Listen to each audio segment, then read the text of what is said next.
irmãos, a paz do Senhor. Amém.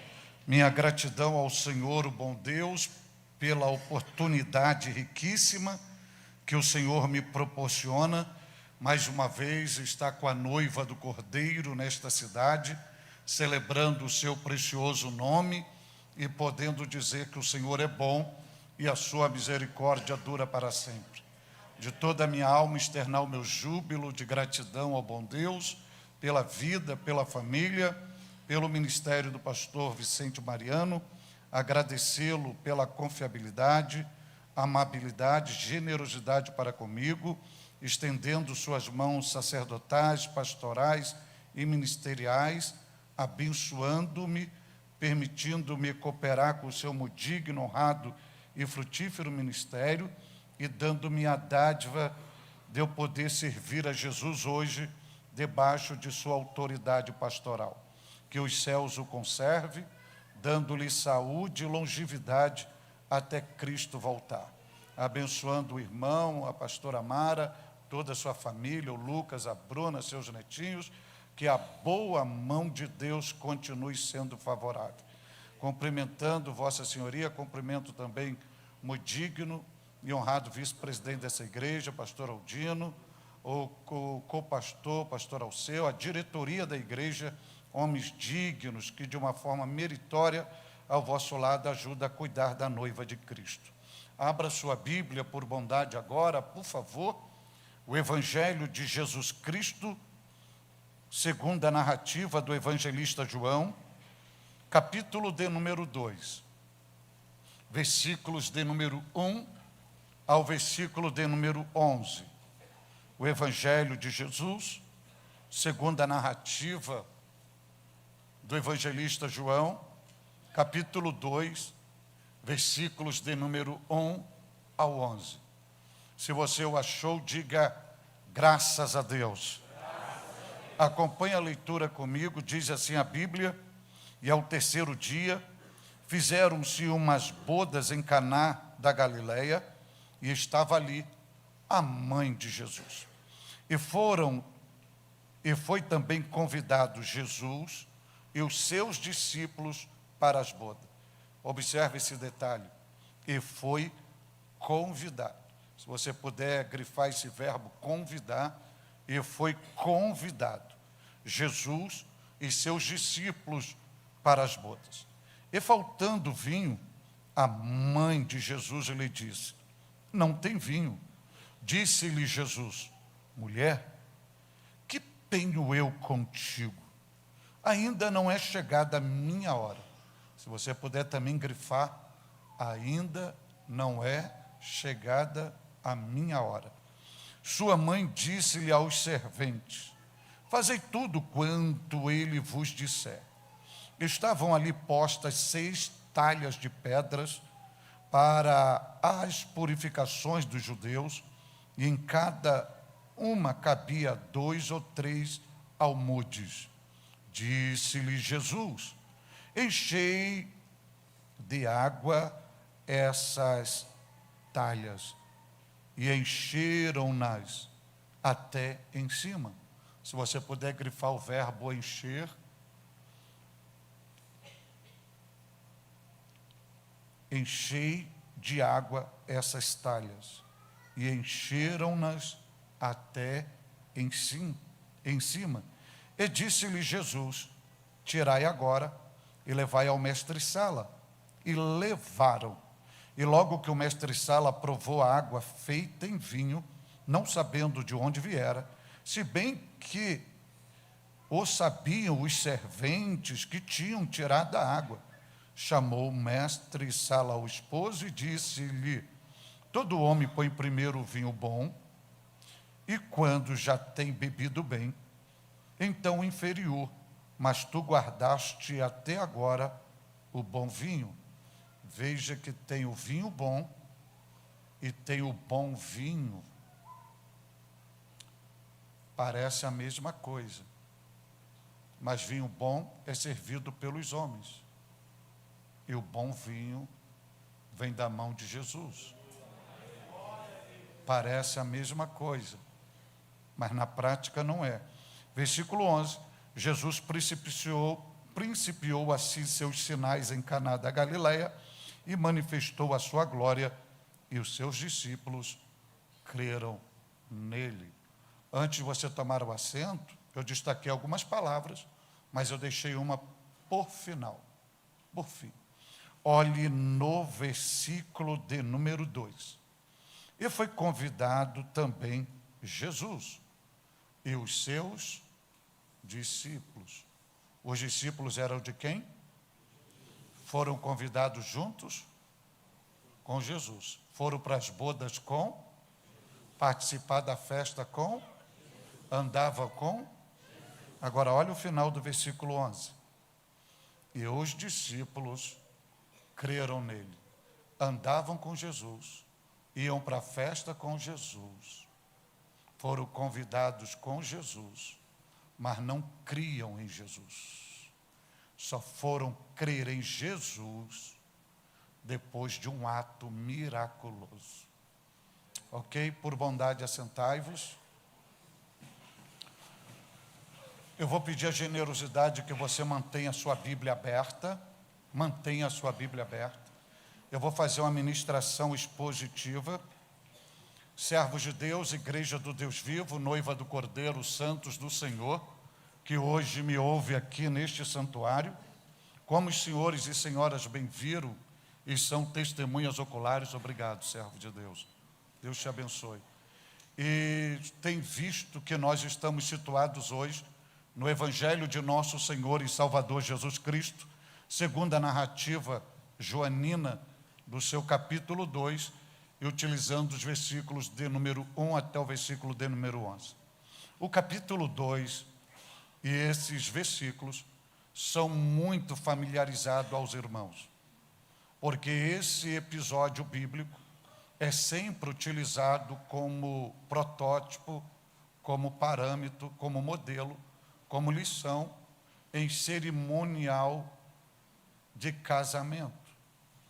Então, em todas as cerimônias de celebração de casamento, sempre vão se pautarem em João capítulo 2, mostrando a importância de convidar Jesus para a vida conjugal.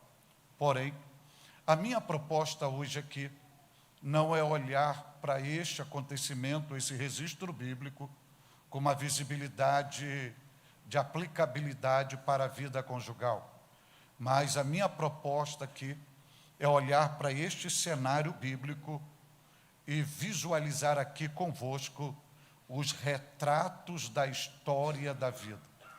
Aqui, no capítulo 2, é possível a gente visualizar os retratos da vida nas bodas de Caná da Galileia. É possível a gente perceber que, neste episódio, existem acontecimentos que nós não planejamos, que nós não projetamos, que nós não idealizamos, mas somos surpreendidos de forma negativa, destrutiva, humilhante, para nos levar à vergonha e à decepção. E nós não planejamos nada disso, e de repente, do nada, acontece o contraditório e a gente está em meio à frustração. Por outro lado, observar a metodologia de Jesus, como ele se comporta quando tudo sinaliza que é o fim. Qual é a estratégia? Como ele atua?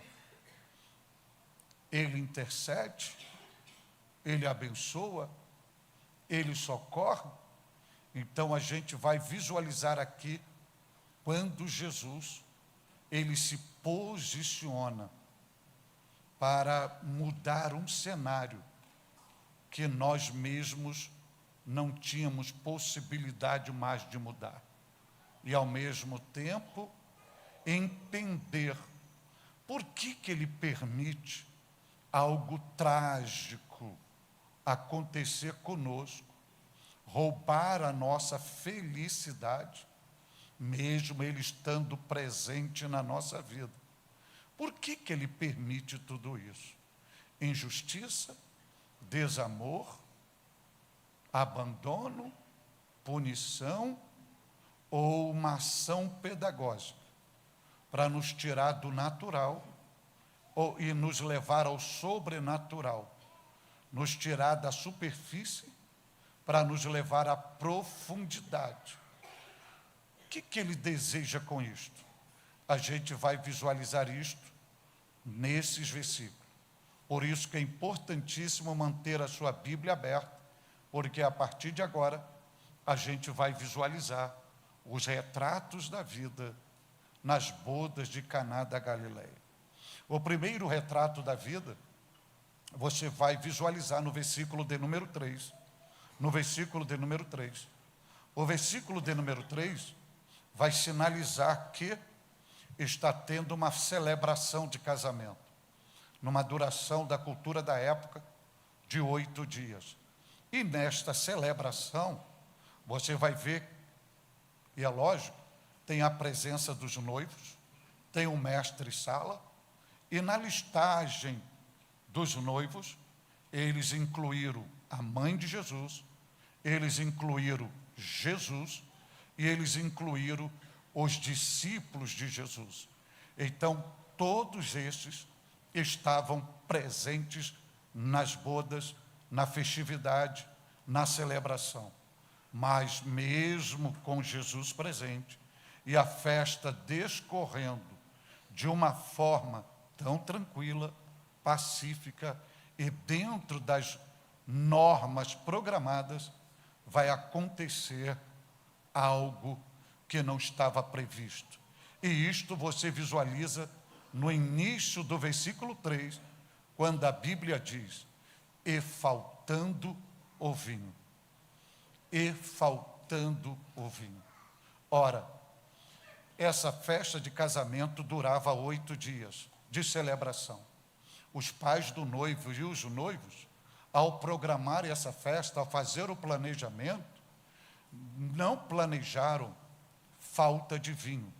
O que eles planejavam era a festa terminar com todos saciados. Mas vai acontecer algo que foge o planejamento. E você sabe muito bem que quando você vai fazer um planejamento para casar-se, ou um aniversário de 15 anos da filha, ou um nascimento de um filho, você faz projetos aonde todos sejam atendidos, mas você jamais projeta algo negativo, destrutivo, que vai faltar, que vai entristecer, que vai amargurar. Você só faz projeção para o melhor, para o êxito, para o sucesso. É o caso aqui. Eles não projetaram a possibilidade da falta do vinho. Eles projetaram para que todos fossem bem-sucedidos, bem atendidos e saíssem dali saciados.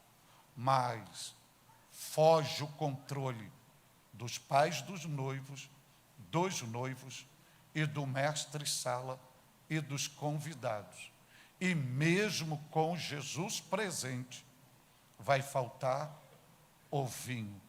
Nesta falta do vinho, Deus, à luz da Bíblia, nos ensina que a presença de Deus não te isenta de vivenciar o imprevisto na trajetória da vida.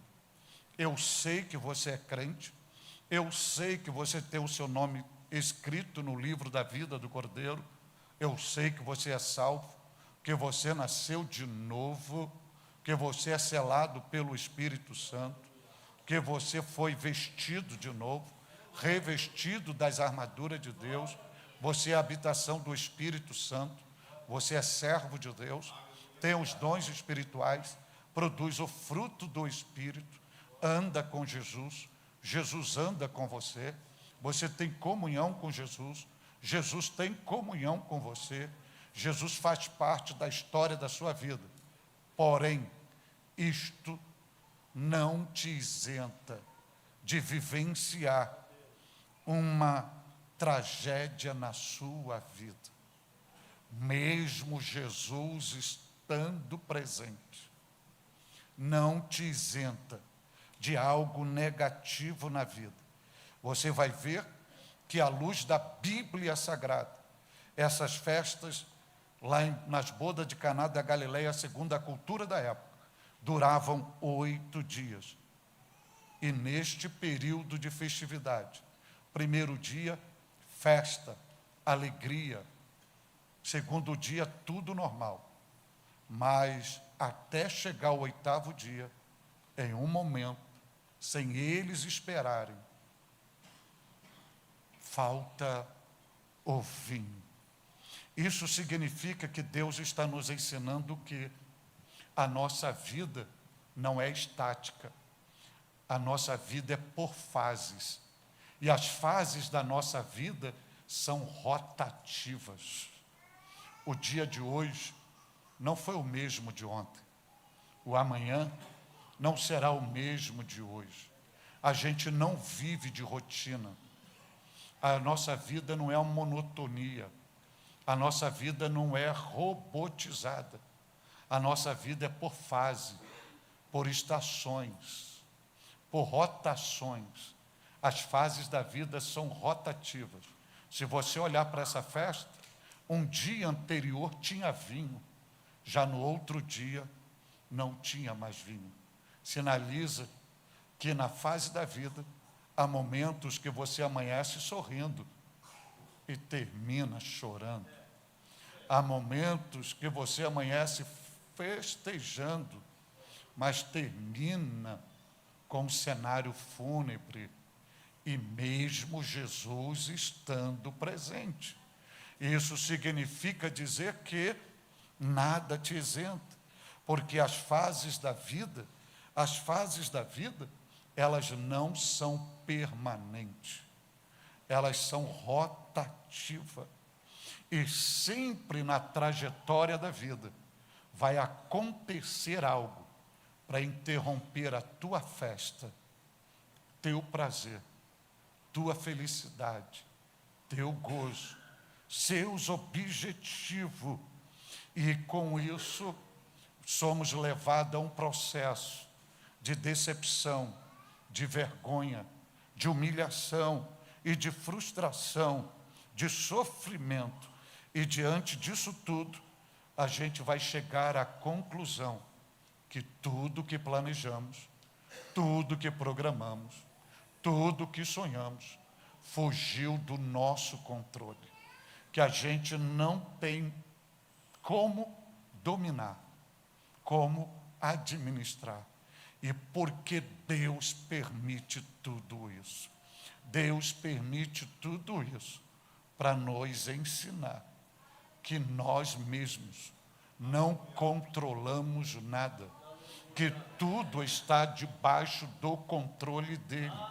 E Deus, muitas das vezes, permite que venhamos perder o controle da situação, para que venhamos nos render à plenitude do seu governo, do seu domínio, do seu senhorio, entendendo que Ele é o que domina, Ele é o que comanda, Ele é o que determina, e nada foge ao controle dele. E diante disso, por que Deus também permite isto acontecer? Porque na nossa ótica é decepção, é frustração, é vergonha, é humilhação, é todo o cenário negativo conspirando contra nós. Para Deus, não. Para Deus, toda essa circunstância adversa, Ele permite, porque Ele quer nos surpreender com uma atitude de milagre. Ele quer nos levar a um nível para vivenciarmos o milagre, e para vivenciarmos este milagre, é necessário passar por esse processo, porque o milagre é divino. Então Ele quer nos surpreender com uma dimensão de milagre, que foge à lógica humana, porque todo planejamento, todo projeto, tudo que planejamos é de acordo com a nossa lógica.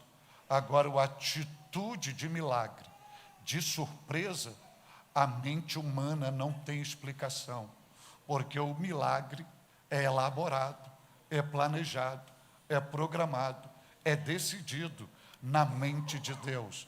E Deus usa as circunstâncias adversas. A gente não entende, não tem explicação, não tem compreensão, mas Deus, na regência do governo, Ele sabe porque aquilo está acontecendo, porque Ele está usando aquilo como metodologia pedagógica para nos levar a uma nova experiência, ao novo estilo de vida, que é viver um milagre que ninguém tem como explicar. É esta a grande lição. Quando nós olhamos também para este versículo bíblico, você vai ver que ao acabar o vinho, sinaliza dentro do padrão humano, das regras humanas, dos projetos humanos, a finalização da festa. Porque se não tem mais o que beber, não tem mais o que celebrar. Acabou o vinho, evacua-se os convidados. Ao faltar o vinho, sinalizou, terminou a festa. Isto, Deus está nos ensinando que Ele permite que algumas circunstâncias aconteçam conosco, que essas circunstâncias vão sugerir para nós: acabou a sua paz, acabou sua alegria, acabou seus sonhos, acabou seus projetos. E quando isso aflora, o sentimento que vem é: meus projetos foram frustrados, meu investimento foi em vão, sinto-me totalmente envergonhado, inútil, decepcionado com a vida e comigo mesmo. E nós que vivenciamos isto, precisamos entender que existem coisas e acontecimentos que não tem nada a ver com o diabo. Não foi o diabo que sugou o vinho, não foi o diabo que fez faltar o vinho, apenas faltou o vinho. E tem circunstância que acontece conosco que não tem mão de diabo, que não tem feitiçaria, que não tem olho grande, que não tem maldição, que não tem o inferno conspirando, mas tem uma permissão divina para que haja uma manifestação do seu propósito, onde Deus quer nos ensinar que a nossa vida não é regida pelas nossas ações, pelos nossos recursos, pelas nossas garantias, pelas nossas confianças, pelas nossas estruturas, mas que a nossa vida é regida pelo propósito divino, que na nossa vida não tem azar, na nossa vida não tem coincidência, na nossa vida não tem por acaso, na nossa vida tem propósito. E a gente precisa entender que, mesmo que tudo esteja acontecendo negativamente, Deus, na regência do seu propósito, nunca trabalha para nos prejudicar. Em Deus não há equívoco, em Deus não há erro, em Deus não há falha. Mesmo que tudo esteja contraditório, guarde isso, Deus não permite nada para prejudicar seus filhos na face da terra. Mesmo que estejamos desanimados, decepcionados, sangrando, ferindo, gemendo e tudo contra nós, Deus sempre está trabalhando, visando o melhor para cada um de nós. E nós precisamos entender isso em que momento? No momento em que falta o vinho, porque é no momento da falta do vinho, aí entendendo que a nossa vida é regida pelo propósito, não há reclamação, não há murmuração, não há blasfêmia, não há questionamento, há entendimento que Deus está regendo, Deus está no comando, Deus sabe o que faz. Eu só estou enxergando esse momento, Deus está enxergando amanhã, Ele sabe o melhor, Ele trabalha visando o melhor. E se Deus tem propósito, disse Jó, em capítulo 42, versículo 2, bem sei que tudo tu podes, e nenhum dos teus propósitos podem ser frustrados.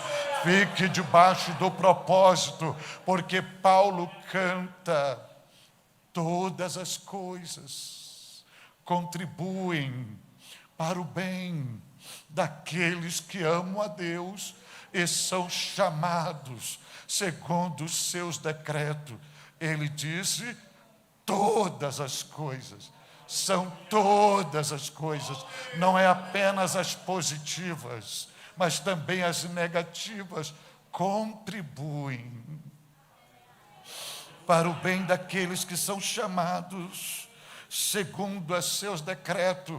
E Deus me trouxe hoje aqui para lhe dizer: filho, filha, não houve perda, não houve tragédia, não houve desgraça, não houve prejuízo. O que houve foi propósito do Pai. Propósito do Pai. Glória a Deus, glória a Deus, glória a Deus, glória a Deus. Outro detalhe nessa falta de vinho que a gente aprende aqui é que a presença de Jesus não evita determinados problemas. E mesmo com Jesus presente, Ele permite que os problemas aconteçam. E venha a surgir algumas necessidades. Qual era a maior necessidade daqueles noivos? Vinho. E por que Ele permite que surja uma necessidade? Porque necessidade é só necessidade para os homens. Para Deus, necessidade é fertilizante, é matéria-prima para a operação de um milagre. Só vive a provisão quem está em escassez. Só toma água quem sente sede. Só se alimenta quem tem fome. Só se veste quem está nu. Só se calça os pés quem anda descalço. A necessidade é humana, mas para Deus é oportunidade de uma operação de milagre. A verdade é que na mente original de Deus, no projeto original, Deus projetou a gente para não ter problema. Mas por causa da herança adâmica, a gente passa por problema. Agora, por que Deus permite a gente viver estes problemas? Porque na mente de Deus, Ele quer que cada um de nós venhamos experimentar ou vivenciar uma experiência com o sobrenatural.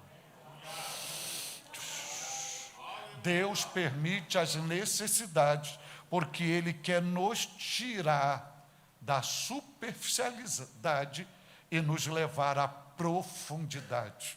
Deus permite as necessidades, porque Ele quer nos tirar do terreno para nos levar ao celestial. Ele permite a necessidade para nos tirar do humano, para nos levar ao divino.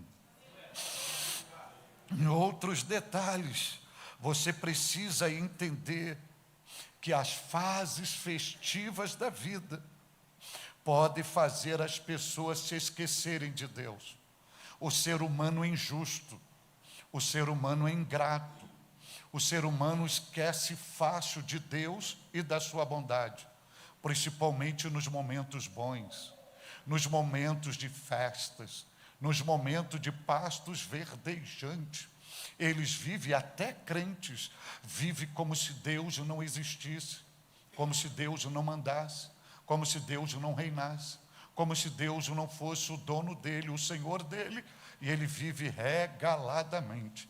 Aí, de repente, sem ele prever, sem ele planejar, falta o vinho. Só para se lembrar de Deus. Só para se lembrar de Deus. Deixa eu lhe dizer algo que você sabe nesse texto, mas eu preciso lhe mostrar aqui. Deixa eu lhe dizer algo aqui nesse texto. Se não falta vinho neste casamento, os pais do noivo, os noivos, os mestres-salas, os convidados, os discípulos de Jesus, não reconheceriam Jesus. Se não falta vinho, Jesus era apenas mais um convidado. Sabe por que os discípulos foram crer em Jesus? Porque faltou o vinho. Porque se não falta o vinho, Jesus era um comum, era mais um. Na festa era mais um convidado. Ninguém perceberia a sua entrada, ninguém perceberia a sua saída. Só foram perceber que Jesus estava ali quando faltou o vinho. A gente só percebe que Jesus é Jesus, que Ele existe. Não é nos pastos verdejantes, é no vale da sombra da morte. Aí é que a gente lembra, Deus existe.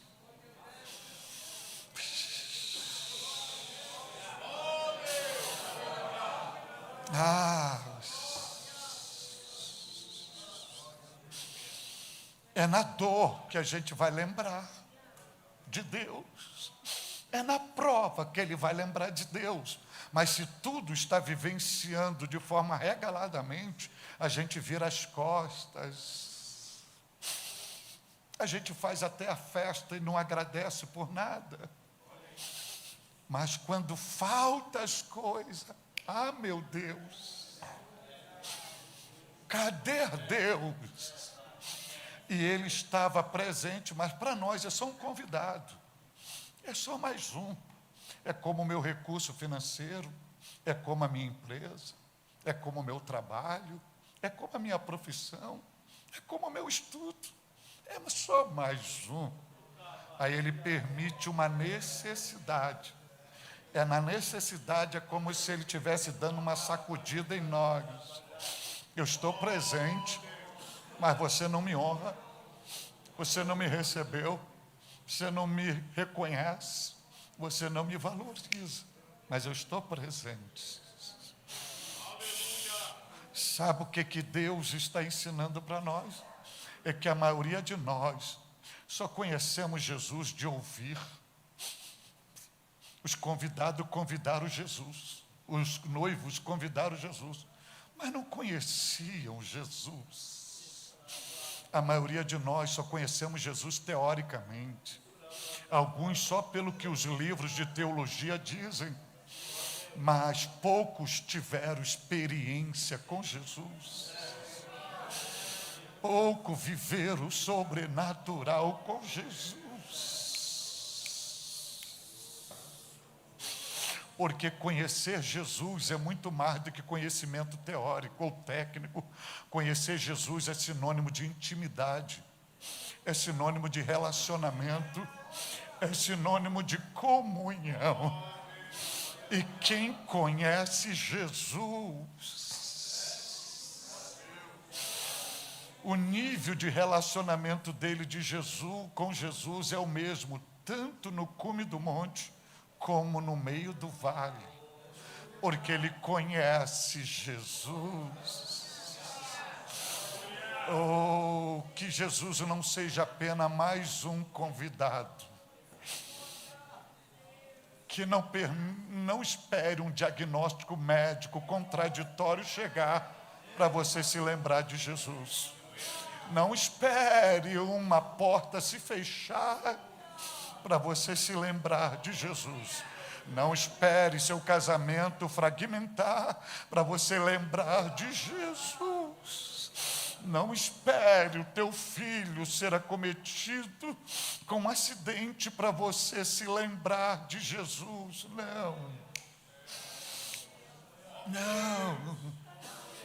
Não seja igual aos discípulos que anda com ele, ouve ele, vai na festa com ele, vive com ele, mas não crer nele, não espere ele fazer um milagre para você crer, se relacione.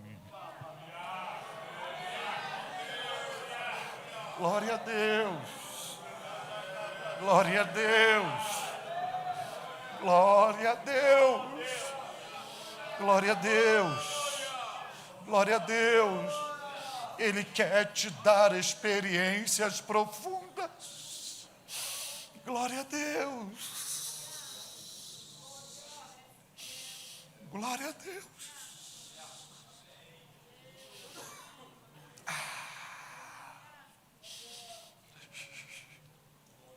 Agora dê uma olhadinha ainda no versículo 3, a parte B. Faltando vinho, a mãe de Jesus lhe disse: não tem vinho.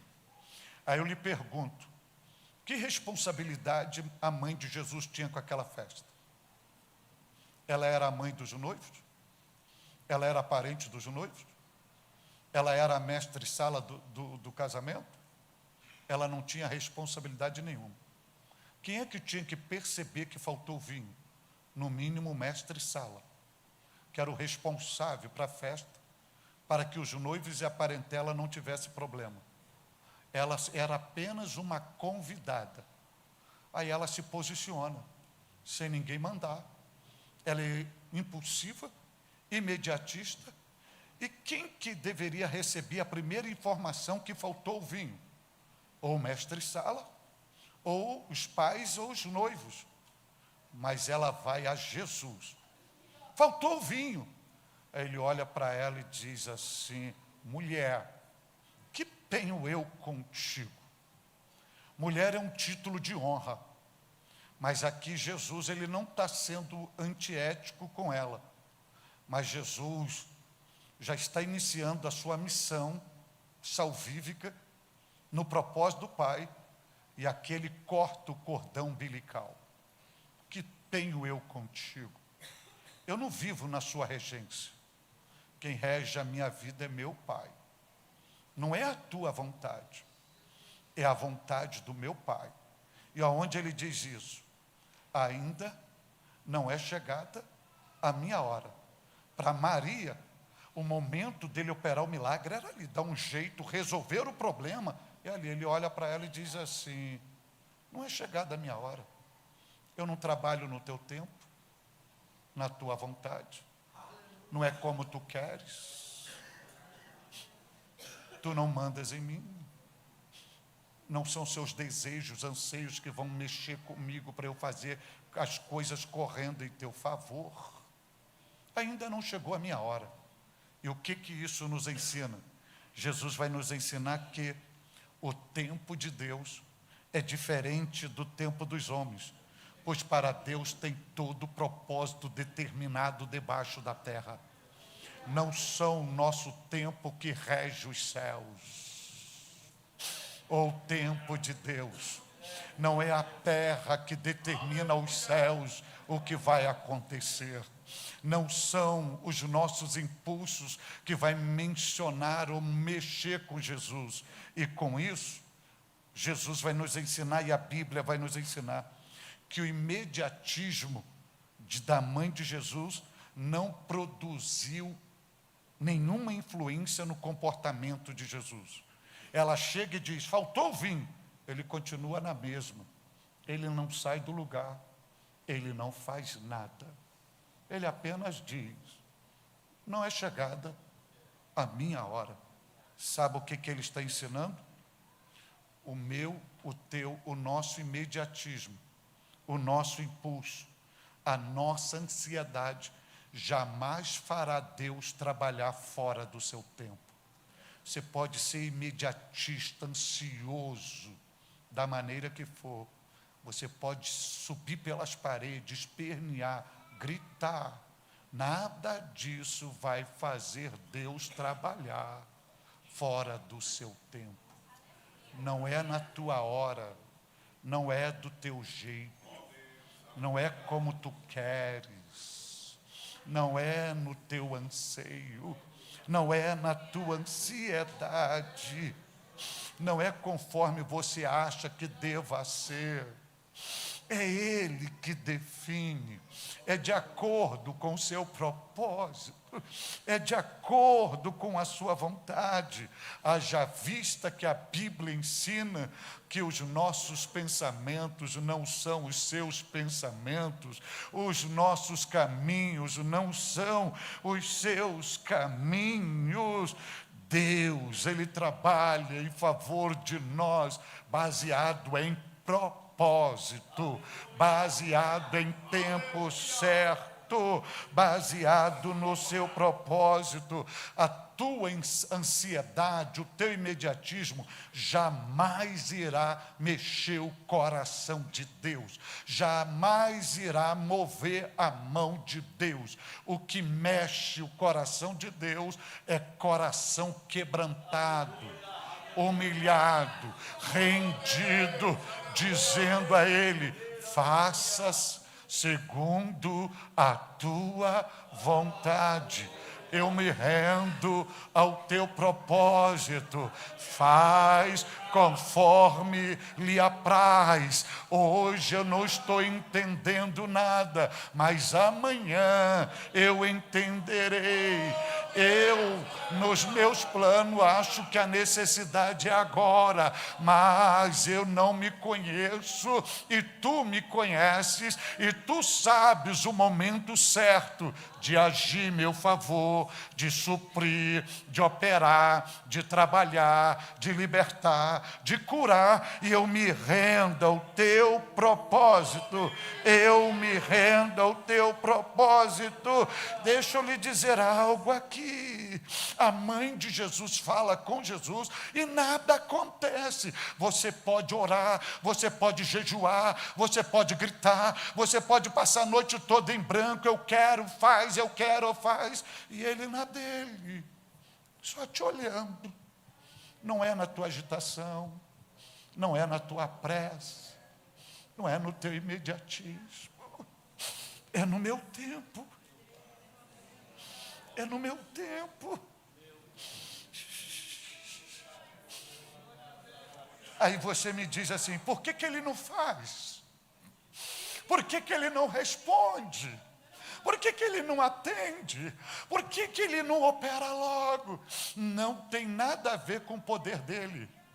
É apenas uma metodologia pedagógica para testar o nível da tua fé. Ele não faz nada sabendo que tem algo para fazer, mas ele não faz para ver se você depende de recursos naturais ou dos recursos dos céus, para ver se você depende dos homens ou depende plena dele, para ver se você vai reclamar, murmurar, blasfemar, negar a fé, ou no meio da prova, no meio da dor, no meio da tragédia, você vai ter graça de olhar para o céu e agradecê-lo, dizer que Ele é bom. Quando você está sentindo o cálice amargo descer por goela abaixo, dizer que Ele é Jeová Jireh, quando você não vê a provisão, dizer quando Ele é fiel, quando tudo conspira contra você. Aí Ele só está olhando, medindo o nível da tua fé, a temperatura da sua espiritualidade, para ver se você vai reclamar ou adorar. Glória a Deus, glória a Deus. Ele tem a hora certa de trabalhar. Glória a Deus, glória a Deus, glória a Deus, glória a Deus, glória a Deus. E com 2 minutos ou 3 no máximo, eu vou pegar uma palavra aqui e vou concluir, vou liberar vocês e vou dizer o que Deus vai fazer com vocês a partir dessa ministração. Jesus não se posiciona diante da mãe dele, mas se você olhar para o versículo de número 7,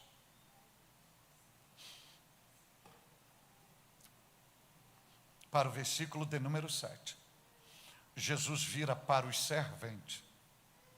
Me dá o nome dos serventes.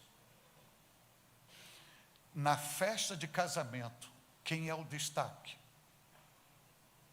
São os noivos. Quem são os serventes? Prestação de serviço, prestadores de serviço. Quem está no meio do povo? Os noivos. Onde estão os serventes? Sempre na vanguarda, no oculto, no fundão. Só aparece para servir. Não tem expressão social. Só que Jesus não fala com os pais do noivo. Jesus não fala com os noivos. Jesus não fala com a sua mãe. Jesus não fala com os seus discípulos. E Jesus não fala com o mestre-sala. Ele vai falar com os serventes.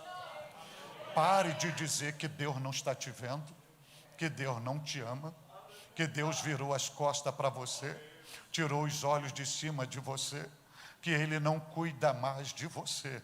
Pode ter quem for ao teu redor, Ele vai mudar o foco para se dirigir a você, para falar com você. Glória a Deus, glória a Deus. Aí ele vai falar com os serventes, aí ele diz assim, e lá vai dizer que tinha 6 talhas, todas de pedras e vazia, que segundo os entendidos, cada uma delas cabia 40 litros. Aí Jesus chega para eles e diz assim, enchei, vai dar o elemento de água, essas talhas. Jesus manda encher. Jesus diz a quantidade. Jesus diz, enchei. Esse copo está cheio?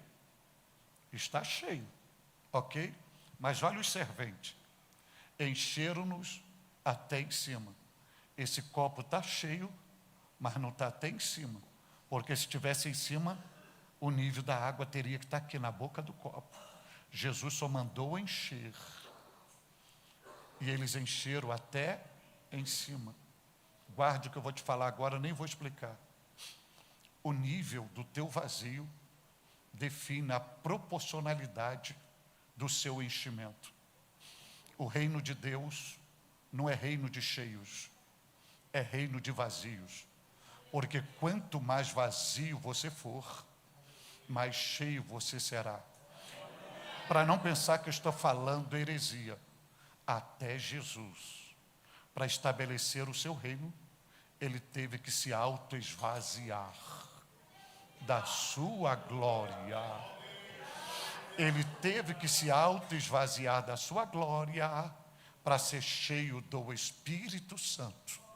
Quanto mais vazio você for, mais definirá a sua plenitude de enchimento. Cuidado com os cheios, porque os verdadeiros homens de Deus não andam cheios. Eles andam vazios. Isso é até um paradoxo, mas eu vou explicar isso aqui na Bíblia. Principalmente os que se vivem o ministério profético. São os que têm que andar mais vazio. Porque Deus não pode colocar conteúdo onde já tem conteúdo. A mensagem, ela é liberada, você esvazia para Deus dar outra mensagem. E Jesus, Paulo ensina isso no capítulo 9, quando fala da oferta. Diz que Deus só dá a semente a quem semeia. Ou seja, se você segurar a semente, ela seca, endurece, apodrece e Deus não te dá nada. Mas se você liberar a semente, Deus te dá uma nova. Quanto mais vazio, mais for, mais você recebe. Glória a Deus. Agora para a gente dar, eles encheram até em cima. Quando Deus te mandar fazer alguma coisa, faça com excelência. Jesus só mandou encher, mas eles encheram até em cima. Faça com plenitude. Agora, para a gente fechar isso aqui, e eu vou dizer o que vai acontecer com você. Olha aqui, olha o versículo de número 8. Aí eles fazem, chego, traz as talhas cheias para Jesus, ok? Veja se tem oração no texto. Veja se tem ações de graça. Veja se tem Jesus estendendo a mão e abençoando aquela água. Não tem nenhuma ministração de Jesus. Na multiplicação dos pães, Jesus pega os pães e os peixes, graças te dou a Deus, porque sempre me ouve. Na água, Jesus só diz assim, tirai agora e leve para o mestre-sala, ok? Aí sai os serventes, presta atenção no detalhe. Os serventes foram na fonte, encheram as talhas, viram que o elemento é água, trouxeram para Jesus. Jesus não toca, Jesus tira e leva ao mestre-sala. E eles estão levando o quê? Água. É inodora, é incolor. Mas quando eles estão levando, olha o versículo 8. Olha o versículo 9. E logo que o mestre-sala provou da água, feita em vinho. Deixa eu dizer, quando ele sai do ponto de partida, ele sai com água. Quando ele chega no destino, é vinho. Deixa eu lhe dizer isso aqui é interessante. Isso aqui é interessante. A festa não tem convidados? Maria não estava lá? Os discípulos não estavam lá? As famílias dos noivos estavam lá? Jesus não estava lá? O mestre-sala estava lá? Mas quem viu a água mudando de cor na mão deles, diante dos olhos deles? Jesus não viu, os discípulos não viram, Maria não viu, os noivos não viram, convidado nenhum viu. Sabe quem foi as testemunhas oculares? Os serventes. Agora deixa eu lhe dizer algo aqui. Isso aqui é simples, né? Mas isso aqui, esse milagre é uma alteração da lei da química. Porque a água não tem sabor. A água é incolor. Isso aqui tem que ter uma fisão no átomo que compõe a água, mexer com os elétrons, mexer com os nêutrons, alterar elétrons, nêutrons, prótons e gerar nitrogênio, gás carbônico e sabor. Isso tudo está acontecendo na mão dos serventes. É Deus ensinando que necessário for para mudar a sua história, Ele muda até as leis que Ele criou para operar um milagre. E esse milagre vai acontecer nas suas mãos. Aí eu encerro aqui. Os serventes levaram o mestre-sala, o vinho. Quem é que provou? O mestre-sala. Foram os serventes? Você não é o detentor da bênção.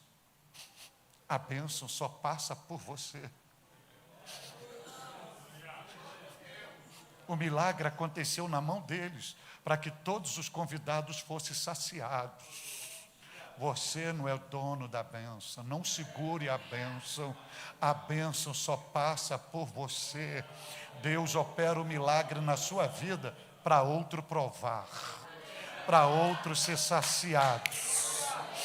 Glória a Deus, glória a Deus, glória a Deus. Você já sabe que a árvore não come o seu próprio fruto que ela produz o fruto para outro, a sombra para outro, as folhas para outro, o tronco é para outro e nunca para ela mesma. A bênção que Deus deu para você só passa por você. Você é apenas um condutor. É essa pessoa que está do seu lado que vai provar, que vai desfrutar, porque você é o canal da bênção de Deus. Você é o canal da bênção de Deus. Deus. E eu vou lhe dizer o que vai acontecer com a sua família, com a sua empresa, com o seu ministério, com tudo que você tem nas mãos. Eu vou lhe dizer agora, pessoas serão saciadas. A festa não vai parar. E receba esta palavra, a festa não vai findar, não vai findar, porque o milagre vai acontecer nas suas mãos. Esse casamento não será destruído, esta empresa não vai fechar, esse ministério não será abortado, porque o milagre vai acontecer. O milagre vai acontecer, e vai acontecer na mão de quem você menos espera. Não é de Maria, não, é na mão dos serventes, dos simples, de sem destaque. É você que vive com complexo de inferioridade, inutilidade. Deus não me usa, Deus não quer nada comigo. O milagre vai acontecer na tua mão, porque festas não terminarão, porque Deus mudará tudo nas tuas mãos.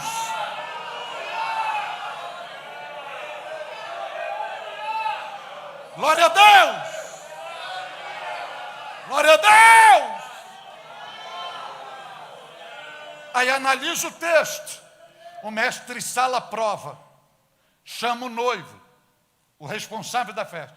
Ué, você mudou a cultura? Todo mundo serve primeiro o vinho bom, e depois está todo mundo embriagado, vem o da falta de menos categoria, menos qualidade. E aqui você fez o inverso. Você serviu primeiro o ruim e deixou o bom vinho. Aí a Bíblia vai ensinar que tudo que vem por último, da parte de Deus, é sempre o melhor. Se prepare que vem algo novo aí para a sua vida. Deus te trouxe hoje aqui para dizer: eu vou mudar essa cena, eu vou mudar essa situação. Um milagre vai acontecer. Glória a Deus, glória a Deus. Deus seja louvado. Deus te abençoe. Deus te abençoe. Fique com esta palavra. Eu trouxe 2 dos meus livros para abençoar a sua vida. Está aqui na saída. E uma boa notícia: você pode levar um livro desse, uma média de 2 centavos por página. Você pode parcelar 2 centavos em 10 vezes sem juro. Você já imaginou o que é isso? Você comprar um livro desse e parcelar em 10 vezes no seu cartão, está ali à sua disposição. Deus te abençoe. Recebamos. Vamos ficar de pé? Vamos ficar de pé com a bênção sacerdotal. Vamos orar e agradecer a Deus pela sua palavra hoje aqui. Obrigado. Glória a Deus. Glória a Deus. Glória a Deus. Glória a Deus. Glória a Deus. Oh, bendito é o Senhor.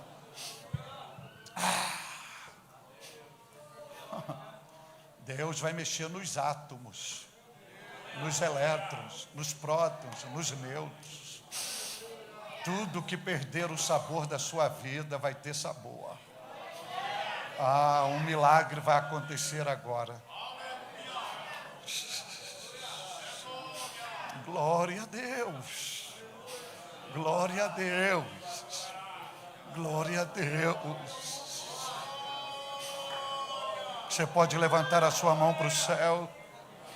Aquilo que você acha que Jesus merece ouvir dos teus lábios, ponha para fora agora e adore a Ele.